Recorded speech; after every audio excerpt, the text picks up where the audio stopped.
Hey everybody, welcome to Arch's Garage. Now, so in this episode, I'm going to be talking a bit about cables, right? Recabling lawnmowers. So bear with me on this one, right? Because I think it's important because what you're finding is, and many of us already know that these, sometimes they're out of stock. Sometimes they don't seem to be making anymore, depending upon if it's a Husky or something else. Sometimes the prices may be going up. And there's a lot of confusion. There's a lot of different ways to sort of skin this cat, so to speak. And some of the stuff I picked up on the web, some of it I picked up Mixed Mowers over there in the UK. He actually kind of, spurred me on to doing a lot of this. I used to just buy new cables. And that's not always practical, especially on certain models or certain things that I like to do that are a little bit out of the ordinary. Not to mention, I get all these machines in. I buy them by the lot, like a whole bunch at a time. And sometimes I have good cables. Sometimes I have a good sheath. And a bad, inside cable. Now, just quick preview, all right, and so that you understand what I'm doing. This is another kind of cable mod that I do. It's not the only one. I'm starting to build a bit of a library. I do have another video on this. And so this is one of the things that I do, and you'll see more as we go. So this cable here is just an example of one that is jammed. The cable sheath is really good, but the cable inside is absolutely jammed. So this is garbage. There's nothing I can do with it. I can't get the cable out. And if it's that jammed, there's so much junk inside. So in this episode and on this machine, which is a Craftsman, put a little different motor on it, tried to save it at the end of the year, kind of go through my inventory. And this Craftsman uses a cable.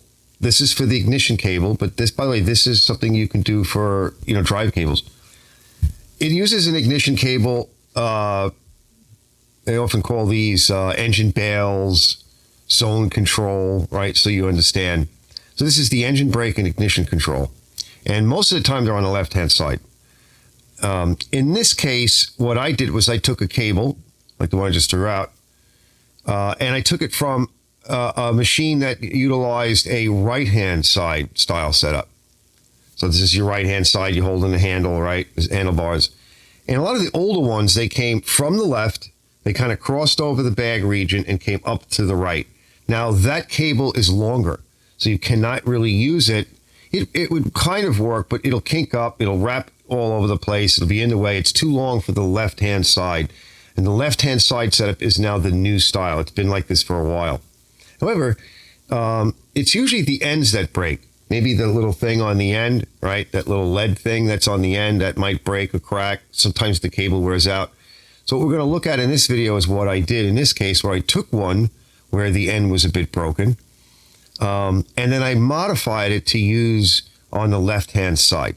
So that required cutting the sheath. And you're going to see a little bit later is that I cut the bad end off. I pulled the inside cable out of the sheath, put that to the side. I set the length up that I wanted for the sheath overall length. And then I reinserted the cable and I crimped on a new end. So we're going to look at me doing that and making some adjustments with regard to this in this video. And I will put in the description some of the dimensions I found, if it's helpful to you. Me, I don't even care anymore, right? I'm going to show you a little bit of a technique on what I'm doing. And there'll be more videos on this as well, right? To get a little bit, more in depth. Because I don't want to make an hour-long video on how to deal with all these different cables. It's going to have to be a bunch of different videos. So I think it's interesting, and you can see what I did. It came out very nice. It works. It's smooth as butter, one-finger operation. So let's get started on this video, and I'll pop in occasionally and at the end, and we'll talk a little bit more about lubrication, cable lubrication, a little bit about, cable lube, and a few other things, and we'll catch up at the end. I'll see you there. Stand by.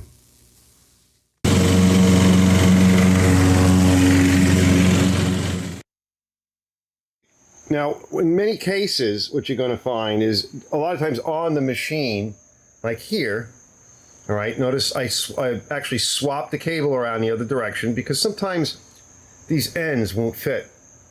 They won't fit in the hole. And of course, there's no way to drill it out. And the better part of the cable is always going to be up top, generally. So I go in there first, I pin this back, all right, and then we're going to come up here, see the slack, the way it fits, just a little extra, Now, I'm going to lower this thing down. See, just a little extra. Then I use these. And what we have to do is adjust it and tighten it. Now, let me show you that, but I'm going to bring this thing down and set the camera up so you can see better.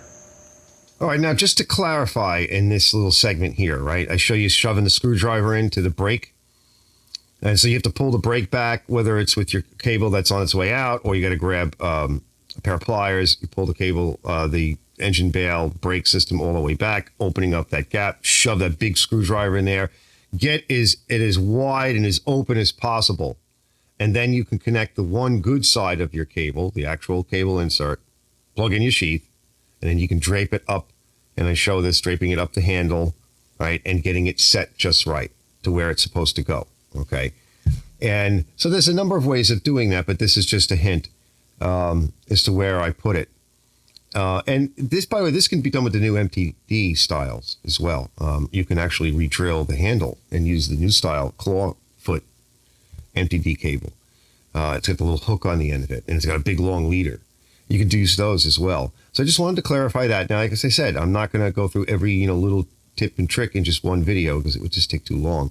So it's just to kind of get you a little bit comfortable. It's kind of like what I do and what some of us do when making cables. Now, a pre-adjustment. Now, we shouldn't have to adjust this twice. So, as I showed you before, right, I've got the screwdriver in. So we're going to bring this lever back to about here. And I just want to make sure that you can see that. Now, hold on. Let me pull you out a little bit more. And because at some point, when you get to a certain point,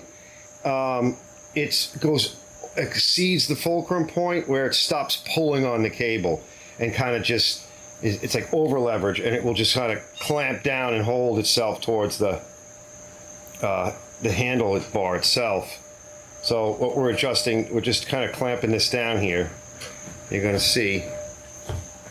But right about here should be good. That may not even be enough. So I like it a little bit higher. Yeah, about there. Pull some slack out. Yeah, that's better. Okay. I'll just hold on to it and get it tight. And that should do it. Okay. Now I'm going to pull back. Screwdriver falls out. And this works real good. Well, I'll show you that in a minute, but just want to show you here. It's like one finger. Now let me show you a better view. I'll get a better view later on with the camera, but you can see how easy I can pull it. Right, it's like a finger. So it's all done. So what I'm going to do now is I'm just going to dress this out. We got to leave some room because people like to fold these handles. So what I'll often do is I might put a cable tie here or a cable tie here and then allow it to bend. But I have to see how it feels. I got these working, so it should be no problem there. So as you can see, I can bend it over. So I got a cable tie there and a cable tie down here, and it'll bend over no problem. I thought about putting it from underneath, but I don't think that will give us any advantage because it wants to come this way and then duck, see? So I don't think that's going to do any good. And we could just tighten this back up, right? And it looks fine, okay? So that's really the key. And it's a used cable, but it's fit to this machine now. So it doesn't take me long to do because I've done enough of them. I'll just show you over here one more time. Take one finger. And again, I put a little grease on the cable before I insert it, and there's still residual lubricant in the cable sheath from blowing it out and getting all the junk out of it.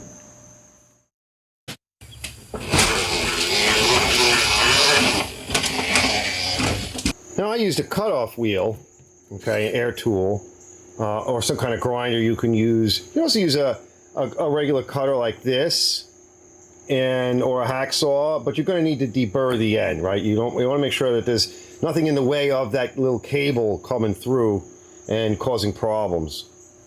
Now also this ferrule here, I'll show you, this is the part that clamps in, right? And this is adjustable. I keep some extras. You can turn it out a little bit. You know, you got to turn it enough to grab some like threads on the outer cable sheath, but you can adjust it outward to pull on this a little bit more, so to open up this brake and switch a little bit more. Notice this is the switch here, and so there's plenty of distance between this piece here and this piece here where it would make the contact to kill the engine. So you can get a little bit of adjustment, but the way that I do it provides plenty of pull on. I just use some, that's Velcro up there. I don't trim anything. The Velcro holds it in place while I'm working on the machine. I don't trim this. It's got a little bit of extra here. If you can see it, there's really nothing there. But I think it looks good, and that'll be fine. All right, fellas, so just to keep it in place, just in case, all right, I got a vice grip here, and we're just gonna put this cap on, and I'm gonna crush it down. I'm also gonna try and take it off. In fact, it might be better. We need a little room to get the vice grip in. So let's just pop this out without disturbing everything. Oh, you are disturbing everything. Oh, you are disturbed. Yeah, there we go. Give it a good crimp.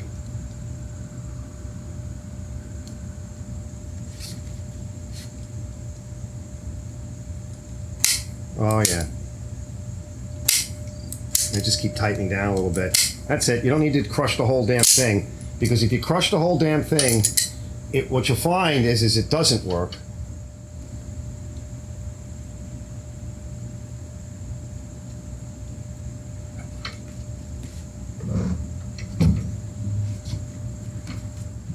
There we go. Oh, look at that, like butter. It's beauteous. All right, we'll go do a quick test.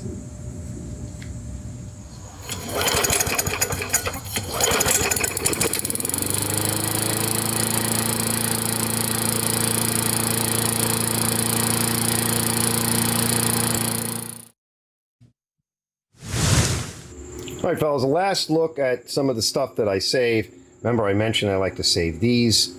I like to save a handful of these, right? They're useful. If you find a good end, cut it off, okay? Nice to have.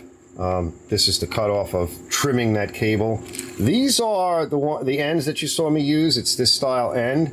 Very useful. I'm gonna try and leave links. If I forget for some reason, fellas, just rattle my cage. I'll come back and put them in the description. Right, that was in here. And then this is the last thing we're going to put on. It's sort of like a ferrule, double-barreled ferrule. It's a splice. You can put one in that way, and you can put basically one coming from the other direction, and you crimp it. Some people crimp it in a vise. We're just going to use it as an end cap for extra strength. I'm going to use a pair of vice grips. They come in bags like this and like this. You can get tons of them. They're very inexpensive. Keep this stuff around, and you'll get yourself out of some trouble for very little money, you know, in a pinch. All right, so just cover a couple of things. So this is the end that goes up on the handle, right? And sometimes they come out. They're really kind of bonded, but you can cut this end. But usually if they're bonded and they're in good shape and it's on there good, don't take it out. All right, when I talk about cutting the sheath, we're talking about cutting the other end. All right, just to be clear. So that's when you need to custom length. And by the way, some of the ones I've seen that are supposed to be the correct length, they're not.